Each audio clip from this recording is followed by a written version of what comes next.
nosotros. Padre nuestro, gracias te damos. Gracias, Señor, por tu misericordia. Gracias, Padre, porque tú eres bueno. Gracias por este día. Gracias por esta oportunidad que tú nos permites de compartir tu palabra, Señor. No queremos hablar sobre nosotros, queremos hablar sobre ti. Guíanos. Espíritu Santo, enséñanos. Espíritu Santo, corrígenos. Espíritu Santo, dirígenos por donde tú quieras que nosotros vayamos, Dios mío, en esta experiencia de aprendizaje. Bendice cada hermano, bendice cada hermana, donde quiera que se encuentre, Señor. Reprende toda distracción en la transmisión, Señor. Toma control y que tu palabra pueda fluir con libertad. Gracias, Señor. Lo hacemos para ti. Recibe toda la gloria y toda la honra en el nombre de Jesús. Amén. Entonces, en el día de hoy, como anunciamos, en el día de hoy vamos a hablar sobre la divinidad y sobre la humanidad de Cristo. Un tema que es central a la doctrina cristiana, es decir, nosotros nos llamamos cristianos y como nos llamamos cristianos, se deduce que somos seguidores de Cristo. Por lo tanto, tener una concepción adecuada de quién es Cristo es clave, porque imagínense que usted no sepa quién es su líder, que usted no sepa quién es su principal figura. Entonces, algo no está bien. Entonces, por eso, en el día de hoy nosotros queremos concentrarnos y estudiar sobre la figura de Jesús, sobre la figura de Jesucristo. Y yo creo que tiene mucho peso el usted tener una claridad de que Jesús como figura humana, Jesús como figura divina, eso tiene mucha implicación, porque si usted tiene una imagen distorsionada de Jesucristo, eso va a afectar tu fe en Él. Va a afectar la capacidad en la cual tú confías en Él. Si tú crees que Él no era totalmente humano, entonces la manera como tú te vas a acercar a Él va a expresar eso. Y esas dudas te van a afectar en cuanto a la doctrina. Entonces, si tú crees que Jesucristo no era Dios, sino que era un ser especial, pero no llegaba al nivel de Dios, eso también va a tener un impacto en la manera como tú te acercas a Él y cómo tú también entiendes el resto de la Biblia. Entonces, por esa razón yo creo que es clave que nosotros tengamos una concepción correcta de la figura de Jesucristo. Muy importante también, en el día de hoy nosotros vamos a hacer una aproximación. Hay muchísimas citas bíblicas. Nosotros vamos a tratar de presentarles a ustedes las más relevantes desde nuestro punto de vista, pero es mucho material y yo trataré de cubrir lo más que podamos. Si queda algo fuera, entonces lo que pudiéramos considerar es para otra ocasión nosotros ir con más detalles. Así que yo espero que esto sea de bendición para tu vida. Si tienes lápiz, si tienes papel, puedes tomar nota como quieras, será de bendición. Y sobre todo también comparte en tu muro esta transmisión para que otras personas también puedan conocer, puedan conectarse. Déjame comenzar haciendo algunas precisiones. Yo solamente quiero es como motivarte a que tú pienses sobre algunas precisiones que para mí son importantes. Ok, solamente quiero que tú pienses. Piensa por un momentito en el tema de cuál hubiera sido el destino de Jesús, de la humanidad, perdón. ¿Cuál hubiera sido el destino de la humanidad sin Cristo? Si Cristo no viene a la tierra, si Cristo no hace lo que Él hace, ¿cuál hubiera sido el destino de la humanidad? Piensa un momentito, vete allá a la creación, vete al huerto, vete a Génesis y piensa en qué hubiera ocurrido si el hombre luego de que Adán peca se hubiera quedado sin redención. Piensa un momentito, ya lo pensaste. Si tuviéramos perdido, si no tuviéramos esperanza, nuestro destino fuera el infierno, todos, no importa que tú fueras bueno, pobre, rico, malo, no importa, no tuviéramos esperanza, en el momento en que morimos, vamos a la condenación eterna. Eso es una cosa. Pero piensa además, esto también yo quiero que tú lo consideres, piensa cuando Dios crea al hombre, piensa en la batalla espiritual que había entre Dios y su enemigo, entre Satanás, enemigo de las almas. Piensa que si el hombre hubiera permanecido en la condición de condenación plena, total, sin redención, cayó Adán, cayó toda la humanidad. Piensa en cómo Satanás le hubiera dicho a Dios, cómo le hubiera dicho, tú los creaste, mira, los creaste y al final que todos van a terminar conmigo. Tu obra va a desaparecer conmigo, dice Satanás. O sea, el pecado, la condición de pecado del ser humano le daba una victoria contundente a Satanás. Entonces Satanás podía decirte, tú te pones a crear al mundo, tú te pones a crear al hombre, y el hombre al final de cuentas elige mal, y entonces se te desvanece tu creación. Fue un fracaso tu creación. Entonces, piensa un momentito en eso, la implicación que hubiera tenido y la necesidad entonces también de un plan de rescate, ¿verdad? Para no dejar en una condición de perdición total a la humanidad. Piensa en eso. Piensa además en el tema de eso desde el punto de vista espiritual, desde el punto de vista de la divinidad de Dios, de la divinidad de Jesús. Piensa en eso que te acabo de decir. Otro pedacito de información que te quiero soltar ahí, y al final yo espero que todo luego cobre sentido.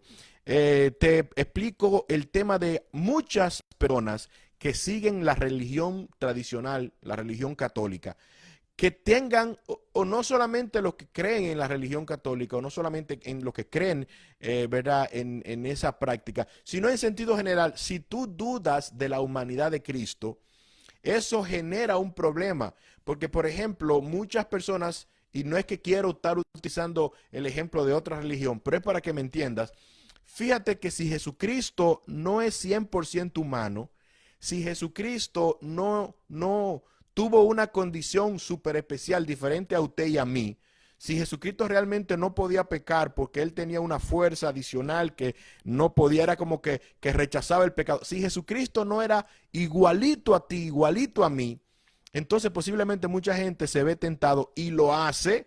Entonces dice, bueno, yo explicarle a Dios en oración, explicarle a Jesús en oración mi situación, Él no me va a entender porque es que yo tengo, a mí me gusta mucho el pecado, a mí me gusta tal cosa, Él no me va a entender. Entonces, ahí, eso dio de hecho, esa percepción es lo que da inicio al tema de la intercesión a los santos o la intercesión a la Virgen María. Es decir, yo pedirle directamente a Jesús, Él no me va a entender. Entonces, déjame buscar a alguien que sí sea humano, que sí me entienda. Déjame hablar con su mamá, que su mamá me entiende. O déjame hablar con San Lázaro, que era su amigo. Entonces yo hablo con San Lázaro, que era humano igual que yo, y entonces ellos se encargan de convencer a Jesucristo. O sea, fíjese cómo el usted no tener una idea clara sobre la figura de Cristo genera entonces condicionamiento o soportes, o trata usted de inventarse caminos adicionales que no son lo que la Biblia enseña. Entonces, realmente nosotros entendemos que la doctrina de la encarnación de Jesucristo representa un reto para mucha gente. Se necesita una revelación especial del Espíritu Santo para usted asumirla, para usted asimilarla, para usted totalmente creerla, porque realmente mucha gente piensa como, pero ¿cómo es posible que en una misma figura se puedan dar dos naturalezas diferentes, la naturaleza humana y la naturaleza divina en el mismo espacio? Eso, ¿cómo puede ser eso? Sin duda, se deja acá una situación donde dos naturalezas diferentes, separadas, interactúan. ¿Cómo puede ocurrir eso? Algunos teólogos le hablan y le dicen unión hipostática, pero no voy a entrar en muchos detalles sobre lo que define eso. Más adelante tal vez, o en otra ocasión, entremos con más definición ahí. Pero lo que yo sí quiero decirte es que al igual que la Trinidad, la doctrina de la Trinidad, al igual que la doctrina de la encarnación de Jesús, Hijo de Dios, yo sé que eso va a fascinarnos, va a deslumbrarnos por siempre, cómo Dios hizo eso y por qué lo hizo y cómo era posible esa coexistencia, cohabitar. Yo creo que todavía en el cielo, vayamos al cielo y todavía vamos a quedar maravillados con ese rol, como Cristo lo hizo. Pero bueno, vamos a la Biblia ya soltamos un par de ideas. Ahora vamos a la Biblia y vamos a comenzar enfocándonos en la humanidad de Jesús. Vamos a comenzar por ahí. ¿Qué te parece? Vamos a comenzar leyendo evidencias bíblicas sobre la humanidad de Jesús y luego vamos a ir a la divinidad de Jesús. Así que prepárense, abróchese los cinturones y vamos a comenzar con un versículo clave, Juan capítulo 1, versículo 14. Juan capítulo 1, Evangelio según San Juan, capítulo 1, versículo 14. Dice la palabra del Señor de la siguiente manera: y aquel verbo fue hecho carne, acá, fue hecho carne y habitó entre nosotros, y vimos su gloria, gloria como el unigénito del Padre, lleno de gracia y de verdad. Aquel verbo, si usted lee, y lo vamos a leer más adelante, en Juan capítulo 1, versículo 1, define el verbo como que estaba con Dios, que era Dios y que por medio de él todo fue creado. Entonces, nosotros tenemos acá que ese verbo, esa palabra, ese poder, se hizo carne. Y cuando la palabra del Señor habla de carne, no está hablando de carnal en el sentido pecado, sino que está hablando de igual a ti, en imagen, hecho de carne y hueso.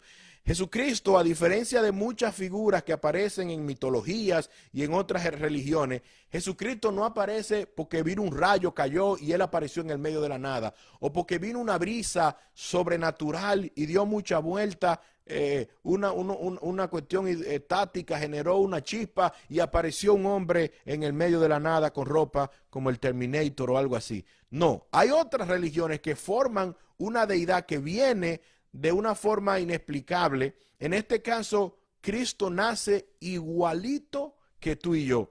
Dice la palabra del Señor en Lucas capítulo 2, versículo 4 al 7. Evangelio según San Lucas capítulo 2, versículo 4 al 7. Dice: y José subió de Galilea, de la ciudad de Nazaret a Judea, a la ciudad de David, que se llama Belén, por cuanto era de la casa y familia de David, para ser empadronado con María su mujer, desposada con él, la cual estaba encinta, estaba embarazada.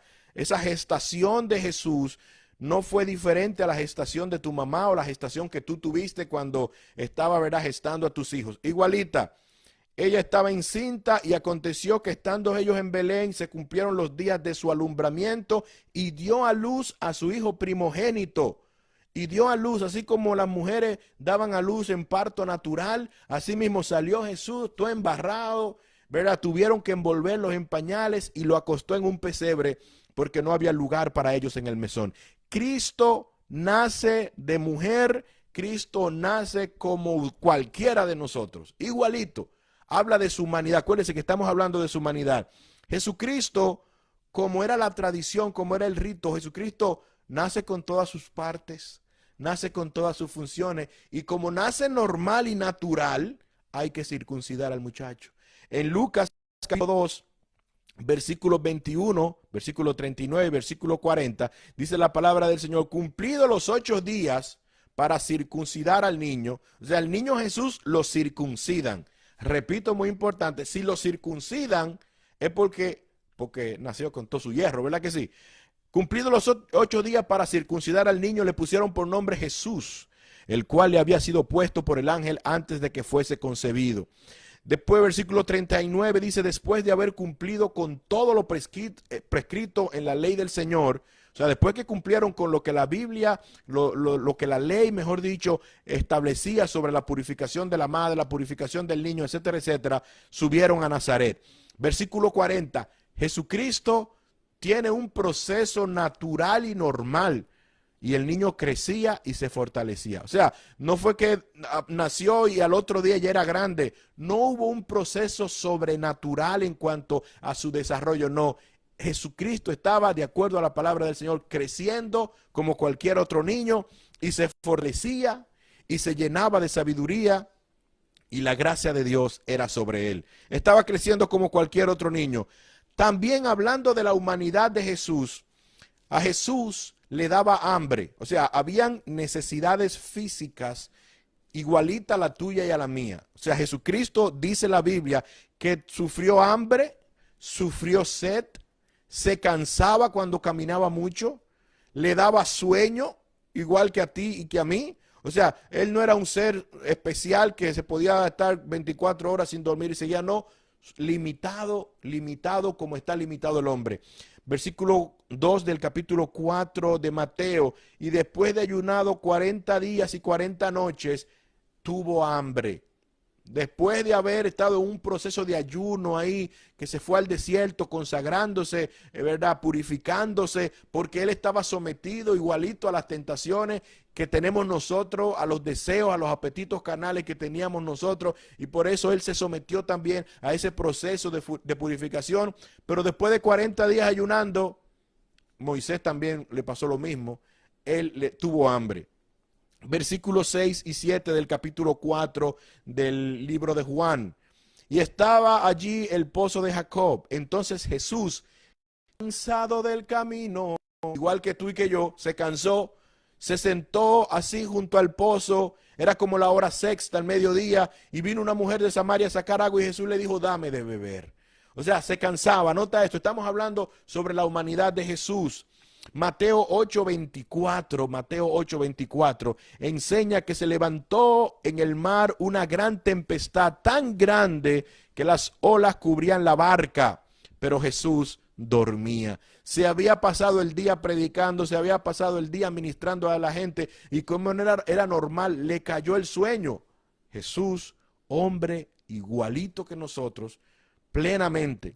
Jesucristo, aparte de que tenía sed, aparte de que le daba sed, aparte de que le daba hambre, aparte de que se cansaba, que dormía, por sus venas no corría nada especial, no, dice la Biblia que por las venas de Jesús corría sangre igual que usted y que yo. Me vino que pesó las heridas que recibió cuando era azotado, le dolían igual que a mí, que me hubiera dolido a mí igualito.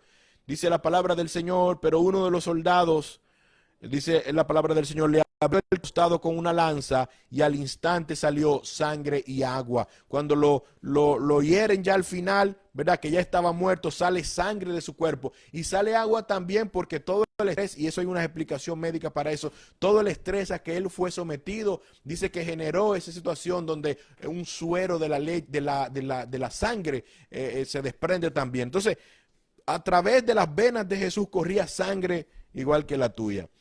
Eso es lo que tiene que ver con asuntos físicos. En lo que tiene que ver con asuntos físicos vemos que Jesús sufría y estaba sujeto a las mismas necesidades físicas, fisiológicas que nosotros los humanos tenemos. Pero también usted sabe que Jesucristo emocionalmente estaba igualito que usted y que yo. Emocionalmente Jesucristo también amaba.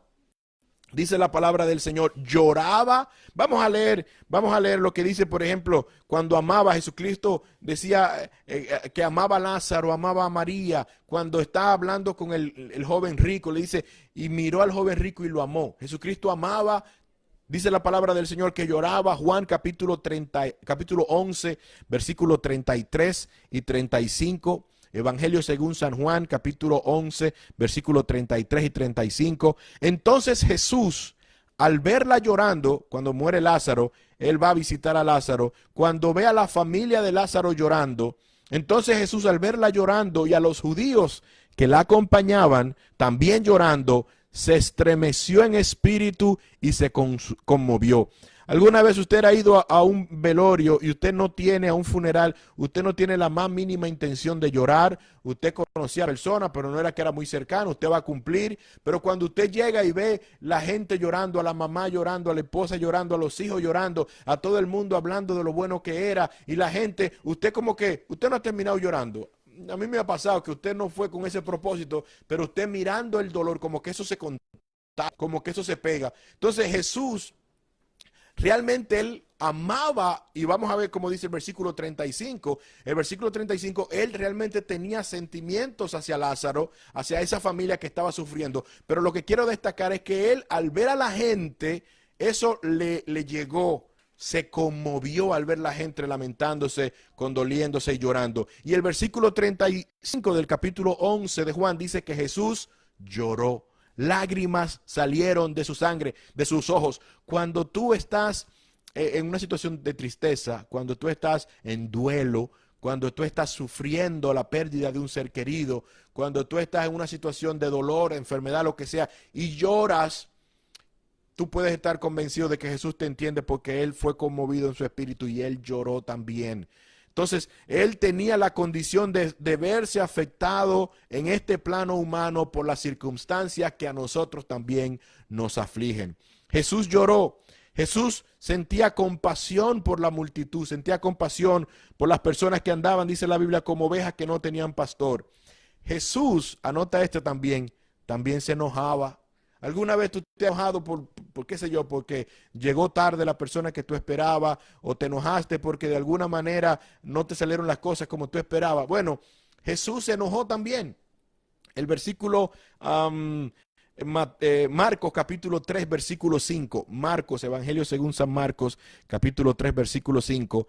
Él está enseñando, hay una persona que está enferma y lo están tentando a ver si lo va a sanar o no. Dice el versículo 5 de Marcos 3, entonces mirándolos alrededor con enojo, Jesucristo, mirando a tanta gente hipócrita, a tanta gente ahí que no entendía y que prefería ver a una persona sufriendo, mirándolos con enojo, entristecido por la dureza de sus corazones, dijo al hombre, extiende tu mano, y él la extendió, y la mano le fue restaurada sana en ese momento.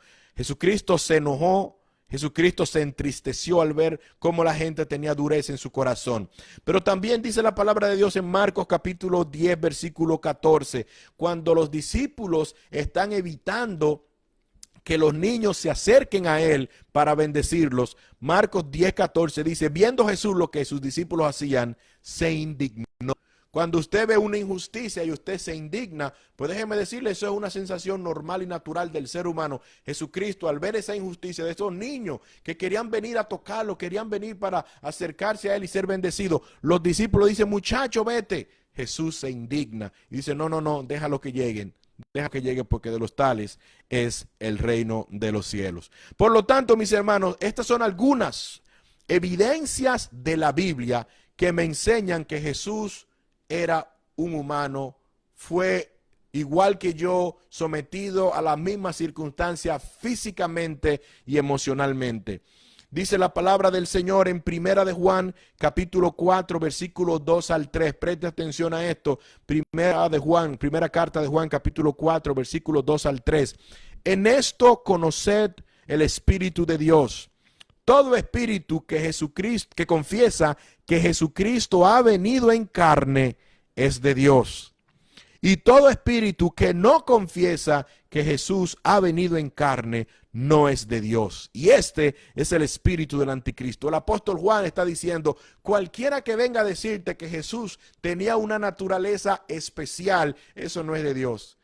Pero el que asume, el que asimila y el que entiende que Jesús vino en carne, y cuando dice vino en carne, ocupó prácticamente todo el espacio que eso implica, entonces usted dice, eso es de Dios.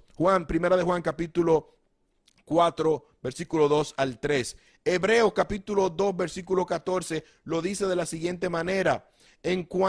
Así que por cuanto los hijos participaron de carne y sangre, él también participó de lo mismo. Por cuanto nosotros estuvimos sometidos a carne y sangre, él también vino y quiso experimentar exactamente la misma naturaleza. Él participó de lo mismo. ¿Para qué? Para destruir por medio de la muerte al que tenía el imperio de la muerte, esto es, al diablo. Recuerde lo que decía al principio, ¿verdad? El Satanás, cuando hace lo que hace en el huerto del Edén, como quien dice, le gana la partida a Dios, pero no le gana la partida a Dios peleando con Dios, sino, como dicen por ahí, fue una proxy war, una guerra de aproximación. Él no podía con Dios, entonces fue a donde Adán y Eva, y ahí cuando Adán y Eva pecan, le dan la victoria a Satanás. Entonces Jesús, en su plan de salvación, dice, yo voy a bajar y yo voy a derrotar al diablo, experimentando los mismos sufrimientos que sufre el hombre, y voy a vencer. Entonces Hebreo lo dice de esa manera. Él también participó de lo mismo para destruir por medio de la muerte al que tenía el imperio de la muerte, esto es, al diablo. Una pregunta que sale mucho a relucir, pero ¿pudo Jesús pecar de verdad? ¿Qué hubiera sucedido si Jesús peca? Mucha gente entra, ¿verdad?, en una discusión al respecto. Yo considero que dado que Jesús experimentó lo mismo que yo, entonces Jesús pudo haber pecado. Jesús tenía una naturaleza que estaba propensa a hacer lo mismo que puedo hacer yo. Sin embargo, él no lo hizo. Jesucristo cumple con el modelo del ser humano. que Dios tenía pendiente, tentado en toda forma, pero sin pecado. Y eso lo confirma el libro de Hebreos capítulo 4, versículo 15, cuando nos anima y nos dice, no tenemos un sumo sacerdote que no pueda compadecerse de nosotros, que no pueda compadecerse de nuestras debilidades, sino uno que fue tentado en todo, refiriéndose a Jesucristo, uno que fue tentado en todo según nuestra semejanza. Según lo que yo soy, Él fue tentado en todo, pero sin pecado. Yo creo que si tú puedes ahora mismo, yo te voy a pedir un favor. Yo creo que cualquier cosa que tú hoy publiques en las redes sociales, que tú hoy publiques en Twitter, en WhatsApp, en Facebook, lo que sea, yo quiero que tú me complazcas con un favor. Yo quiero que hagamos un trending topic, una tendencia, la frase Jesús te entiende. Usted le pone un numerito un símbolo de número y pone Jesús te entiende o Jesús me entiende. La gente tiene que conocer esa realidad. Jesús nos entiende y por eso podemos acercarnos confiadamente ante Él. Y eso es clave cuando nosotros analizamos la humanidad de Cristo. Él me entiende. Cuando yo lloro, cuando yo tropiezo, cuando yo me caigo, Jesús te entiende. Podemos concluir entonces de manera categórica que a pesar de que Jesús murió y nació, Jesús no tuvo una vida ascética en un monte separado del ser humano, allá en un monasterio, viviendo escondido. No, Jesucristo vino a la tierra, nació, creció, se desarrolló entre gente. No era que, no, él no pecó porque él estaba lejos. No, Jesús vivió entre la gente, se codió, se movió en medio de aldeas, en ciudades, con mujeres, con hombres, dando ejemplo de una existencia real. Muchas de las cosas que Jesús hizo, los hizo para dar ejemplo a nosotros. Cuando él oraba hasta tarde en la noche, cuando él hacía tantas cosas, él lo hacía para darnos ejemplo a nosotros de que si él pudo, nosotros también podemos. Jesucristo se preocupaba por los que sufren, amanecía orando, era inteligente, compromiso con sus amados, pero sobre todo daba ejemplo de absoluta obediencia a Dios su Padre. Jesús, nuestro Señor y Salvador, nos dio una pauta de cómo vivir. Entonces, Jesucristo realmente representa para nosotros un líder extraordinario. Jesucristo de verdad nos da ejemplo en todo. La mayoría de los líderes grandes de la humanidad motivaban a la gente a tal punto de que la gente daba su vida por ese líder. Yo amo tanto a ese líder. Mira, que primero si le van a dar un disparo, le van a dar un tiro a mi líder, yo me meto en el medio porque yo lo amo tanto, él representa tanto. Jesucristo fue tan extraordinario que siendo él merecedor de nuestra entrega total, merecedor de que lo defendieran hasta el final, Jesucristo, como ningún otro líder que yo conozco, Jesucristo ofreció su vida, la de él. Es decir, hasta ahí nos dio ejemplo. Cuando los otros discípulos dieron su vida, cuando un creyente en cualquier lugar del mundo que es siendo perseguido da su vida por su fe, no está siendo el primero, ya el maestro lo había hecho, ya nuestro líder lo había hecho. Por eso es que cuando nosotros decimos que le entregamos nuestra vida a Cristo, usted no está haciendo nada que Jesucristo no hubiera hecho primero. Si tú le entregas tu vida a Jesús, déjame decirte que Él lo hizo primero. Él entregó la de Él por salvarte a ti. En este momento abrimos un paréntesis para darte el chance de que tú puedas alabar al Señor y decirle gloria a Dios. Decirle gracias, Señor, por lo que tú has hecho, por lo que tú haces y por lo que yo sé que tú vas a hacer. No hay nada que tú hagas por el Señor que Él no haya hecho primero. Dejamos ahí el tema de la humanidad de Cristo. Recuerde ayudarme con el trending topic. Jesús te comprende, Jesús te entiende. Jesús, vamos a ponerlo así, Jesús te entiende. Entonces, hablando de eso, vamos entonces a la divinidad de Jesús. La divinidad de Jesús.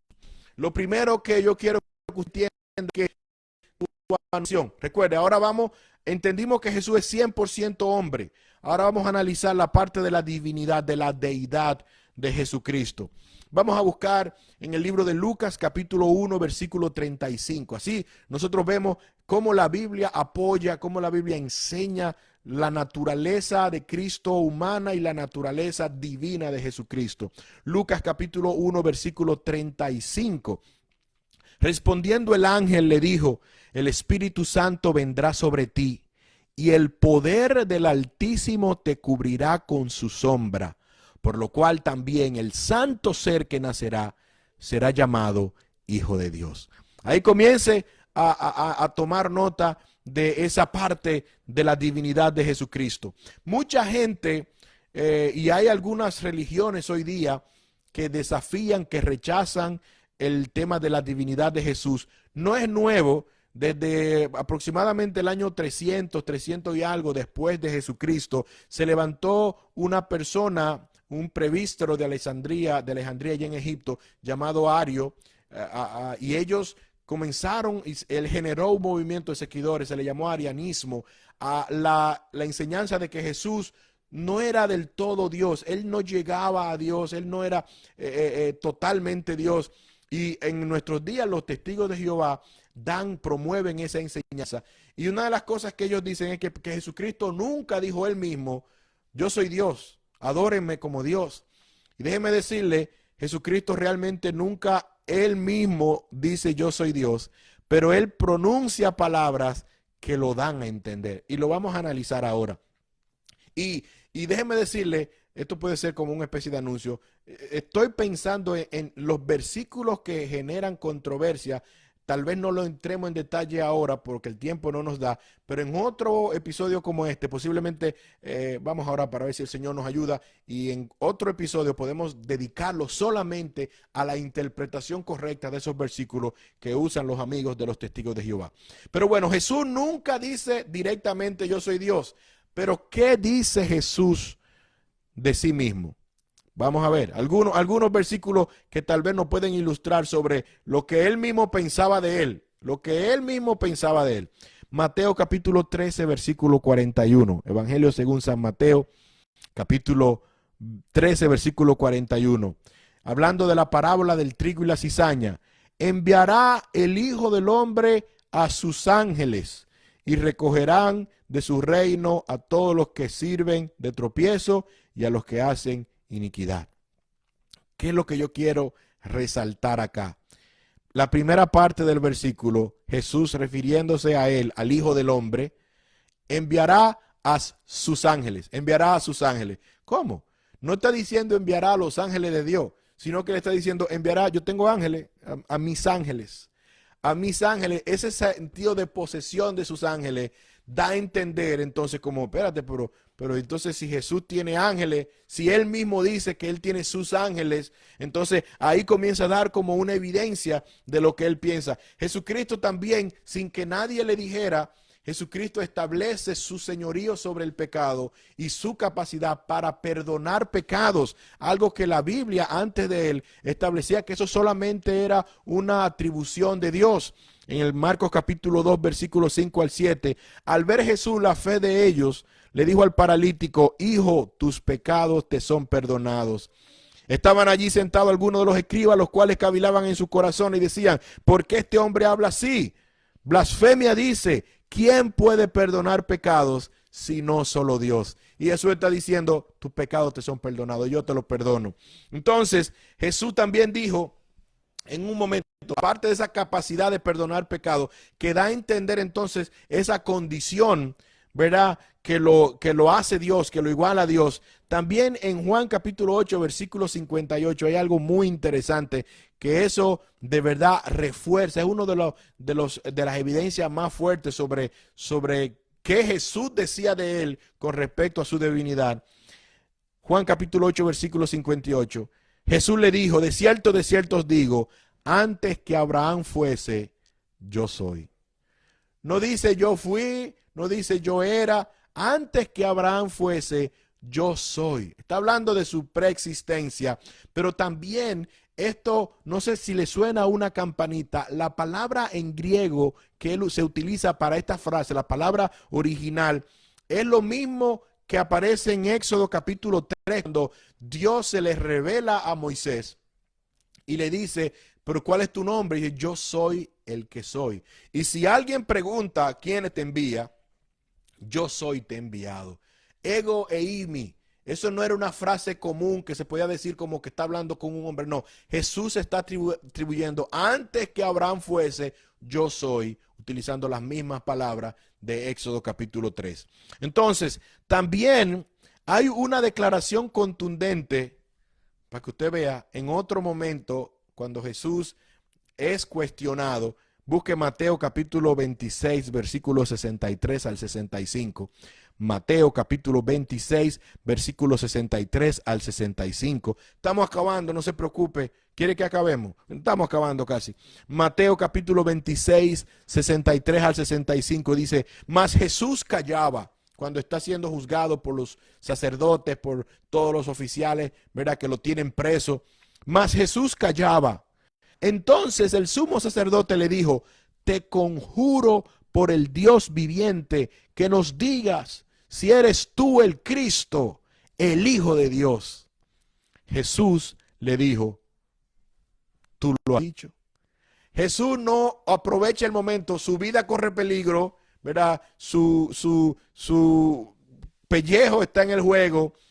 Yo creo que esta era una oportunidad idónea para Jesús hacer una aclaración. Si tú me estás preguntando a mí si yo soy el Hijo de Dios, si tú me estás preguntando si yo soy el Cristo, bueno, déjame decirte más o menos. No, Jesús le dijo, no lo dije yo, tú lo.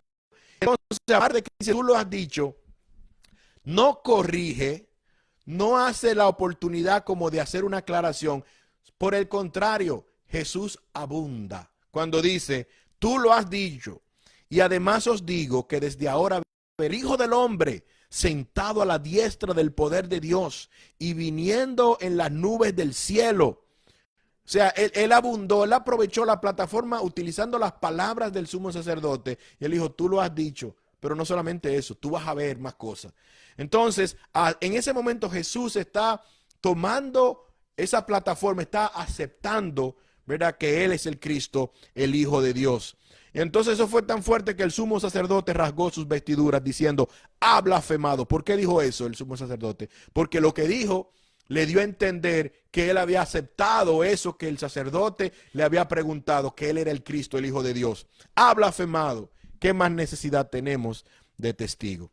Entonces Jesús, en lugar de aclarar, Jesús asume esas palabras, esa plataforma que le presentó el sumo sacerdote. Ya en Juan capítulo 20, versículo 28, también sucede algo similar cuando Tomás, después de poner su mano en las llagas, Tomás le dice, Señor mío, Dios mío.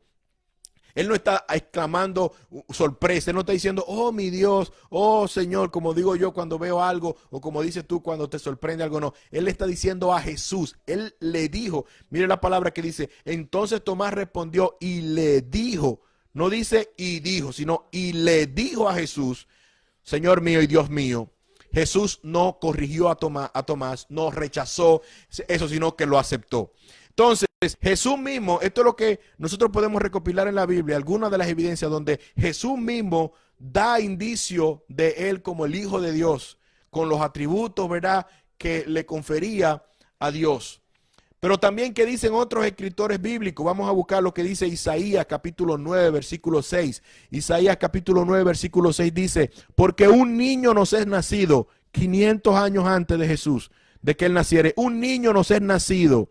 Hijo nos es dado y el principado sobre su hombro y se llamará su nombre admirable, consejero, Dios fuerte, Padre eterno, príncipe de paz. También dice Daniel capítulo 7 versículo 13 al 14. Daniel capítulo 7 versículo 13 al 14.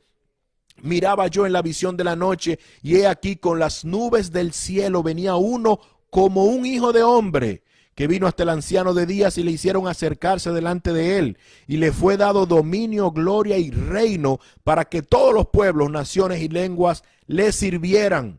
Su dominio es dominio eterno, que nunca pasará, y su reino uno, que no será destruido. Eso dice Daniel capítulo 7, versículo 13 al 14. Los evangelios que hablan de Jesús ¿Cómo percibían esa gente que anduvo con Jesús? ¿Cómo lo percibían? Juan capítulo 1, versículo 1 al 3, y si le mencionamos eso anteriormente, en el principio era el verbo, y el verbo era con Dios, y el verbo era Dios, el verbo era Dios. Este era en el principio con Dios. Todas las cosas por él fueron hechas, y sin él nada de lo que ha sido fue hecho. Eso está declarando Juan en su carta, en su evangelio, en su primer versículo. Y el versículo 14 dice, y aquel verbo fue hecho carne y habitó entre nosotros y vimos su gloria, gloria como del unigénito del Padre, lleno de gracia y de verdad. El apóstol Pablo, que no vivió en los tiempos no estuvo con Jesús, no interactuó directamente con Jesús, pero que recibe, ¿verdad? En visión lo ve y recibe la revelación de la figura de Jesús. Oiga lo que dice Colosenses capítulo 2, versículo 8 al 9. Mirad que nadie os engañe por medio de filosofías y huecas sutilezas, según las tradiciones de los hombres, conforme a los rudimentos del mundo y no según Cristo, porque en él habita corporalmente toda la plenitud de la deidad. ¡Boom!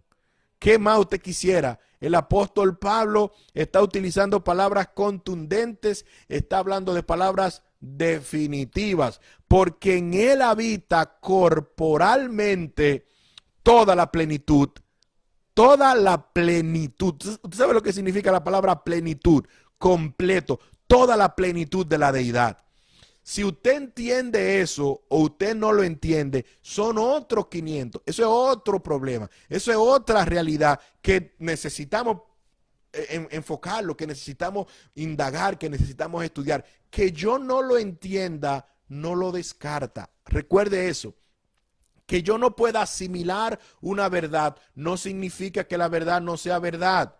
Jesucristo, en él habita corporalmente toda la plenitud de la deidad. También Filipenses capítulo 2, versículo 5. Ese lo voy a dejar de último. Voy a brincar a Hebreos. Hebreos capítulo 1, versículo 2 al 3. En estos postreros días nos ha hablado por el Hijo, a quien constituyó heredero de todo y por quien asimismo hizo el universo, el cual siendo el resplandor de su gloria y la imagen misma de su sustancia, y quien sustenta todas las cosas con la palabra de su poder. Eso lo dice Hebreos capítulo 1, versículo 2 al 3. Ahora voy a Filipenses.